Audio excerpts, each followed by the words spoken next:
आज बाबूराव को देखने लड़की वाले आए हुए थे। बाबूराव और लड़की वालों का परिवार एक पार्क में मिले।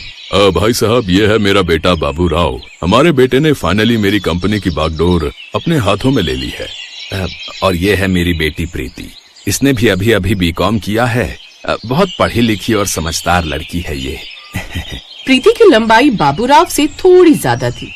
माँ, पिताजी, मैं ये शादी नहीं कर सकता। बीवी मुझसे ज्यादा लंबी होगी तो लोग मेरा मजाक उड़ाएंगे। लड़की तो ऐसी होनी चाहिए, बिल्कुल छोटी बच्ची जैसी हो, जिसे मैं अपनी गोद में उठा सकूं। अरे बेटा, इतनी ज्यादा भी लंबी नहीं है। लेकिन शादी के बाद मैं जहाँ भी अपनी बीवी को लेकर जाऊंगा तो लोग मुझे ताना मारेंगे।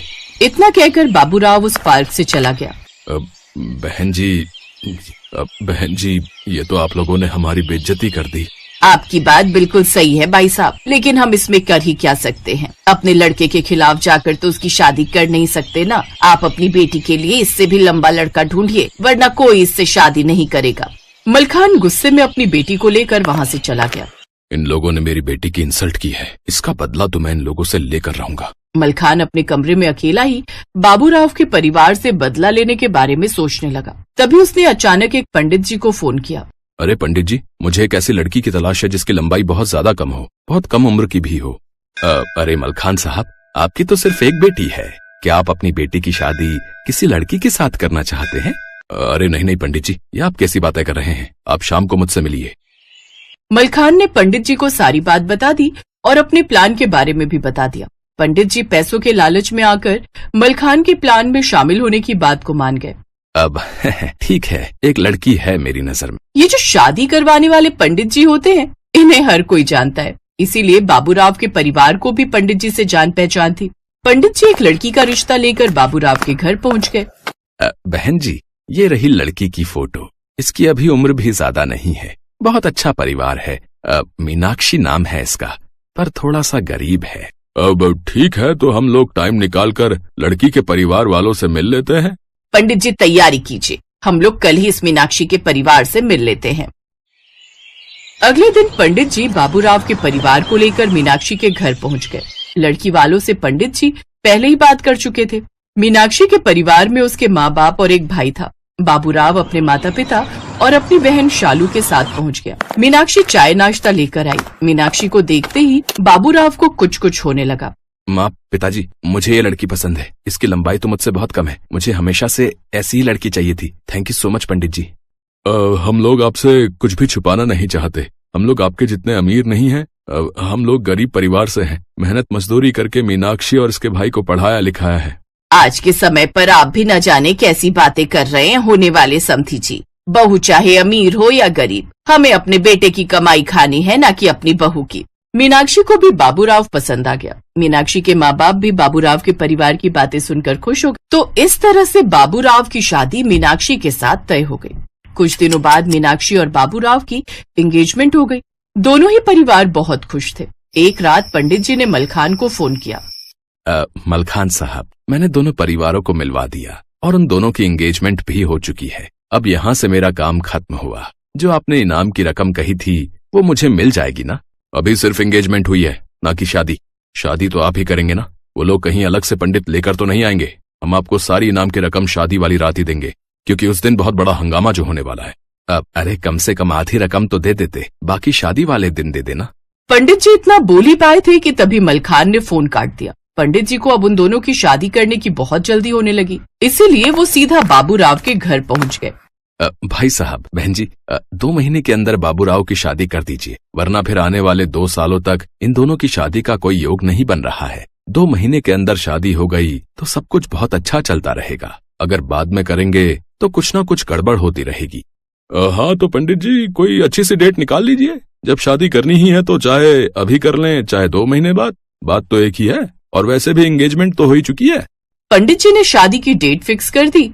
1 महीने बाद बाबूराव की शादी का दिन आखिरकार आ ही गया। ओम मंगलम भगवान विष्णु मंगलम गरुड़ध्वजा मंगलम कुंडलीकाक्ष मंगलाय तनोहरि। बाबूराव ने मीनाक्षी के साथ 7 फेरे और 7 वचन ले लिए। इधर पंडित जी सोच रहे थे कि जल्दी से शादी खत्म हो और उन्हें उनकी रकम मिल जाए जो कि मलखान देने वाला था। अबे रुक जाओ भाई, रुक जाइए भाई, ये शादी नहीं हो सकती। जहां अभी तक चारों तरफ खुशियों का सैलाब उमड़ रहा था, पुलिस के आते ही चारों तरफ सन्नाटा छा गया। किसी को कुछ भी समझ नहीं आ रहा था कि आखिर अचानक हुआ क्या, लेकिन शायद पंडित जी को सब कुछ पता था। अब अरे इंस्पेक्टर साहब, शादी तो हो गई। रे हवलदार, फिल्मों की तरह आज एक बार फिर से पुलिस देर से पहुंच ली। साहब, मैंने तो आपसे पहले कहा था कि ज्यादा फिल्में मत देखा करो, पर आपने मेरी बात मानी नहीं। रे चुप कर, जल्दी से लड़के और लड़की दोनों के परिवारों को अरेस्ट करके यहाँ से ले चल, और पंडित जी को भी। अरे इंस्पेक्टर साहब, मेरी बात सुनिए, आखिर हुआ क्या? हमने क्या जुर्म कर दिया? क्या शादी करना कोई जुर्म है? अरे शादी करना कोई जुर्म नहीं है, लेकिन अगर आप कानून जानते हैं ना, तो लड़की की उम्र जो है अगर 18 साल है तो ही उसकी शादी करनी चाहिए, पर आपने जो है 17 साल की लड़की से ही शादी कर दी। बाकी की बातें पुलिस स्टेशन में होंगी। चलो। पुलिस ने बाबूराव और मीनाक्षी दोनों के परिवारों को जेल में डाल दिया। जहां आज रात इन दोनों की सुहाग रात होनी चाहिए थी, वहीं आज दोनों दूल्हा दुल्हन जेल के अंदर थे। देखिए, आप परेशान मत होइए, इसमें मेरी ही गलती थी। मैंने ध्यान नहीं दिया कि मेरी उम्र अभी 17 साल है, लेकिन कल मेरा जन्मदिन है और कल ही मैं 18 साल की हो जाऊंगी। अरे मीनाक्षी, तो पहले बोलना चाहिए था ना, हम एक दिन बाद शादी कर लेते। मुझसे अपने माँ बाप की हालत देखी नहीं जा रही थी। किसी तरह से अच्छे परिवार में रिश्ता तय हुआ था, इसीलिए हड़बड़ी में सब कुछ हो गया। नई नवेली बहू बेचारी जेल में बंद हो गई। तभी बाबूराव के पिता ने पुलिस को बुलाया, करीब आधी रात में। देखिए इंस्पेक्टर साहब, पंडित जी ने ही शादी की डेट फिक्स की थी, सिर्फ एक दिन का फर्क पड़ गया। कल हमारी नई नवेली बहू का जन्मदिन है और कल वो 18 साल की हो जाएगी। सिर्फ एक दिन की वजह से हम सब और हमारी बेचारी नई बहू जेल में हमारे साथ कैद है। ओबरॉय साहब, आप इतने समझदार बिजनेसमैन हैं? कम से कम एक छोटी सी बात का तो ख्याल रखना चाहिए था ना। इंस्पेक्टर साहब, मैं भी कानून की बहुत इज्जत करता हूँ। पंडित जी ने जो डेट बताई हमने फिक्स कर दी भाई। सब कुछ इतनी हड़बड़ी में हुआ कि कुछ पता ही नहीं चला। अगर हो सके तो हमारी बहू को कम से कम जेल से बाहर कर दीजिए। मैं इन सब की तरफ से सजा भुगतने को तैयार हूँ। ओबरॉय साहब, आपने मेरी बहुत मदद की है, इसलिए मैं कोई केस नहीं बनाता। अब 12 तो बज चुके हैं, आपकी बहू भी 18 साल की होली, तो मैं आप सबको आजाद करता हूँ, पर जिसकी गलती थी उसे पूरी सजा होगी। पंडित जी, आप अगले 6 महीने तक जेल में ही रहेंगे, क्योंकि मेरे कुछ खास सूत्रों ने पता लगाया है कि आपने और मलखान जी ने, जिनकी बेटी को ओबरॉय साहब ने शादी के लिए मना कर दिया था ना, आप दोनों ने मिलकर ये सारा प्लान बनाया था। आप दोनों की कॉल रिकॉर्डिंग है मेरे पास। तो इस तरह पुलिस ने मीनाक्षी और बाबूराव के परिवार को सुबह करीब 4 बजे जेल से आजाद कर दिया और वो लोग अब खुशी खुशी अपना जीवन जीने लगे। ससुराल हर लड़की का सपना होता है और वहां पर बिताया पहला दिन शायद ही कोई लड़की हो जिसे याद न रहे। ऐसी ही ये कहानी है करिश्मा की, जिसका ससुराल में पहला दिन होता है। नई नवेली सहमी सी दुल्हन करिश्मा सुबह तड़के 5 बजे उठ जाती है और सोचती है, हाय राम, सुबह के 5 बज गए और मैं अभी तक सो रही हूँ। जल्दी से उठकर नहा लेती हूँ, नहीं तो सब लोग क्या कहेंगे। करिश्मा जल्दी से नहाकर बाहर आती है और पूजा पाठ करके किचन में चली जाती है। अरे, अभी तो ठीक से सुबह भी नहीं हुई, फिर ये किचन में से कैसी आवाजें आ रही हैं? कहीं अपने यहाँ कोई चोर तो नहीं आ गया? चोर चोर चोर। बेचारी करिश्मा किचन में नाश्ते की तैयारी कर रही थी, लेकिन अपनी सास का शोर शराबा सुनकर वो डर जाती है और जल्दी से बाहर आकर पूछती है, चोर कहाँ है? चोर माँ जी, जल्दी बताइए, मैं अभी डंडे से उसकी पिटाई करती हूँ। किचन में चोर है, वहां से तरह तरह की आवाजें आ रही हैं। लेकिन किचन में तो मैं हूँ माँ जी, और वहां तो कोई नहीं है। अच्छा, फिर तो बहू तू ही होगी। मैंने खटर पटर की आवाज सुनी तो मुझे लगा शादी वाले घर में कोई चोर चोरी के इरादे से घुस आया है। पर बहू, तू इतनी सुबह सुबह किचन में क्या कर रही है? जी, वो मैं नाश्ते की तैयारी कर रही थी। अरे, इतनी जल्दी? सारा दिन पड़ा है अभी, ये काम तो बाद में भी हो जाएगा। पहले तू जाकर आराम कर ले, शादी की तैयारियों में थक गई होगी। जा बेटा, आज तो पहला ही दिन है, जाकर आराम कर। हाय, कितनी अच्छी सास मिली है मुझे, जो आराम करने के लिए कह रही है। और एक मेरी माँ थी, जो सूरज निकला भी ना हो फिर भी, सूरज कब का निकल गया, आधा दिन हो गया, कब उठेगी कहकर जल्दी उठा देती थी। यहाँ तो सूरज निकलने के बाद भी सासू माँ कह रही है, सोचा सोचा। करिश्मा खुश होकर अपने कमरे में निश्चिंत होकर सोने चली जाती है। सोते सोते उसे काफी देर हो जाती है। तभी हॉल में बैठी उसकी बुआ सास और मामी सास बातें बनाने लगती हैं और कहती हैं, हाय, हम का इतनी दूर लखनऊ से सोती बहू को देखने वास्ते आवत है। अरे, आजकल की बहुएं तो सिर पर चढ़ी रहती हैं, हमारी तरह थोड़ी ना, जो ससुराल के डर से आज भी कांपते हैं। वहीं पीछे खड़ा रजत उनकी सारी बातें सुन रहा होता है। अपनी बीवी की बेइज्जती सुनकर वो उनकी बातों पर पर्दा डालते हुए कहता है, अब वो तो कब की उठ गई है बुआ जी, वो कपड़े समेट रही है, सारा कमरा बिखरा पड़ा है ना, लहंगा जेवर, आप तो जानते ही हो शादी वाले घर में कितना काम हो जाता है। रजत जल्दी से अपने कमरे में जाता है और करिश्मा को उठाते हुए कहता है, करिश्मा, जानू उठ जाओ बेबी, जल्दी से उठकर नहा लो, सब रिश्तेदार बाहर तुम्हारा इंतजार कर रहे हैं। जी मैं तो सुबह 5 बजे उठकर ही नहाकर पूजा पाठ करके नाश्ता बना लिया था, लेकिन माँ जी ने कहा अभी सो जाओ, इसलिए आकर सो गई। हाय मेरी नई नवेली दुल्हन, सुबह 5 बजे से उठी है, तब तो तुम अभी आराम कर लो। नहीं, अब मेरी नींद पूरी हो चुकी है, कहिए आपको कुछ कहना था क्या? रजत करिश्मा को सारी बात बताता है और कहता है, अब मुझे तो ये बिल्कुल भी बर्दाश्त नहीं कि कोई मेरे सामने मेरी बीवी की बुराइयां करे। चलो अब जल्दी से तैयार होकर बाहर आ जाओ, सब तुम्हारा इंतजार कर रहे हैं। इतना कहकर रजत बाहर चला गया। हाय जी, ये क्या हो रहा है? मेरी पीठ पीछे कल तक जो रिश्तेदार मुझे आशीर्वाद दे रहे थे, आज एक ही दिन में मुझे जाने बिना मेरे बारे में अपनी राय देनी भी शुरू कर दी। फिर करिश्मा तैयार होकर बाहर आ जाती है और उनसे पूछती है, बुआ जी, मामी जी आपने नाश्ता कर लिया? हाँ बहू, तुझे क्या लगा अगर तू खाना नहीं देगी तो क्या हम भूखे ही रहेंगे? वैसे तूने टाइम देखा क्या हुआ है? तभी वहां सरोज आ जाती है। अरे ये बेचारी तो सुबह 5 ही बजे उठ गई थी, नहाकर पूजा पाठ कर कर सबका नाश्ता इसी ने तो बनाया था। वो तो काफी सुबह थी, इसलिए मैंने ही कहा इसको जाकर सोने के लिए। अरे दीदी, बहुओं को तो जितना दबा कर रखा जाए उतना ही वो काबू में रहती हैं। अगर जरा भी ढील दे दी तो फिर ये हाथ से निकल जाती है।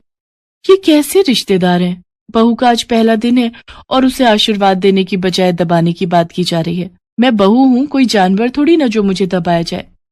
अभी करिश्मा इसी सोच में पड़ी हुई होती है कि तभी पीछे से आवाज आती है, भाभी जल्दी से चलो और अपना सूटकेस खोलकर दिखाओ कि उसमें क्या क्या सामान आया है हमारे लिए। हाँ जी चलिए सब कमरे में। अरे कमरे में क्या चलिए, तुम अपना सूटकेस यहाँ लेकर आओ। अरे यहाँ लाने की क्या जरूरत है? करिश्मा बेटा, जो जिसके नाम का है दे दो उसको।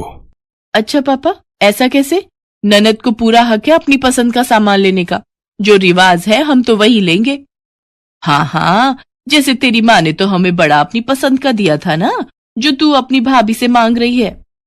अरे कैसी बात कर रही हैं आप? आपने तो मेरी सबसे पसंदीदा जरकन वाली साड़ी पर हाथ रख दिया था और मैं बेचारी मना भी ना कर पाई। बेचारी करिश्मा भारी सूटकेस उठाकर हॉल में लाती है और जैसे ही उसका सूटकेस खुलता है तो उसकी पसंदीदा साड़ी उसकी ननद तान्या ले लेती है और वो बेचारी मन ही मन सोचती है, हाय ये तो मेरी फेवरेट साड़ी है। अच्छा, अब मेरे निकलने का वक्त हो रहा है, लेकिन सोच रही हूँ जाने से पहले एक बार नई बहू के हाथ का मीठा चख लूं। हाँ हाँ जरूर बुआ जी, आप बैठिए, मैं अभी आप सबके लिए हलवा बना कर लाती हूँ। हलवा नहीं भाभी, हमारे यहाँ तो मीठे में बहू खीर ही बनाती है, तो आपको भी वही बनानी है। खीर? करिश्मा की माँ ने मीठे में हलवा बनाना सिखाया था, वो भी उसने शादी से हफ्ता भर पहले ही सीखा था। हे भगवान, मैंने तो माँ से हफ्ता भर हलवा बनाने की ट्रेनिंग ली थी, लेकिन खीर कैसे बनाते हैं वो तो मुझे आता ही नहीं। एक काम करती हूँ, जो हलवे की रेसिपी है वही खीर के लिए इस्तेमाल करती हूँ। कुछ देर बाद करिश्मा खीर लेकर आती है। भुने हुए चावल की तो अच्छी खुशबू आ रही है, बस जरा दूध में चावल ठीक से मिक्स नहीं हो पाए। ये लो बहू, तुम्हारी पहली रसोई का सगुन। बुआ सोने की चेन बहू को गिफ्ट में देती है। मामी सास भी उसके लिए सोने की अंगूठी लाई होती है। आप सबने मेरी बहू को समझा, वही हमारे लिए काफी है। इन सब चीजों की कोई जरूरत नहीं थी। जरूरत कैसे नहीं थी दीदी? ये क्या तुम्हारी ही बहू है, हमारी नहीं? हाँ, इसकी अहमियत हमारे लिए भी उतनी ही है जितनी तुम्हारे लिए। बहू अब तू थक गई होगी, जा बेटा अपने कमरे में जाकर आराम कर। करिश्मा उन सबके पैर छूकर कमरे में चली जाती है। आज शाम को बहू के मम्मी पापा आने वाले हैं, देखते हैं क्या लेकर आते हैं। वही लाएंगे जो तुम्हारे लाए थे, खाली हाथ ही आएंगे और क्या। और जो शगुन से पहले ट्रक भर कर आया था उसका क्या, वो तो आपको याद नहीं। चलो अब तो मैं चली अपने घर, आप दोनों ननद भाभी शादी के 30 साल बाद भी लड़ती ही रहो। हाँ हाँ मैं भी चलती हूँ। इसके बाद वो वहां से चली जाती है। शाम को करिश्मा के माता पिता उसके ससुराल आते हैं। अरे आइए आइए भाई साहब, बहन जी, कैसी हैं समधन जी आप? मैं तो कब से शाम होने की राह देख रही थी। कहाँ है मेरी लाडो? वो तैयार हो रही है। वैसे शाम की राह क्यों देख रही थी? अब तो एक ही घर है, पहले ही आ जाती। जी वो तो है। उधर करिश्मा रजत से कहती है, सुनो जी, मुझे न शर्म आ रही है साड़ी पहनकर मम्मी पापा के सामने जाने में। आज तक पहनी नहीं ना। अब ये लो सूट, मैं तुम्हारे लिए लाया था, इसे पहन लो, मम्मी से मैं बात कर लूंगा। करिश्मा सूट पहनकर तैयार हो जाती है और सबके सामने आ जाती है। लो जी, आ गई हमारी बहू। देखो तो सूट में कितनी प्यारी लग रही है। बहू तू ना सूट भी पहना कर, बड़ी प्यारी लगती है सूट में। इसके बाद करिश्मा को सब अच्छा लगने लगता है। उसकी शादी का पहला दिन उसके लिए खट्टा मीठा भरा रहता है, लेकिन प्यार करने वाले पति, सास, ससुर और ननद पाकर वो खुश हो जाती है।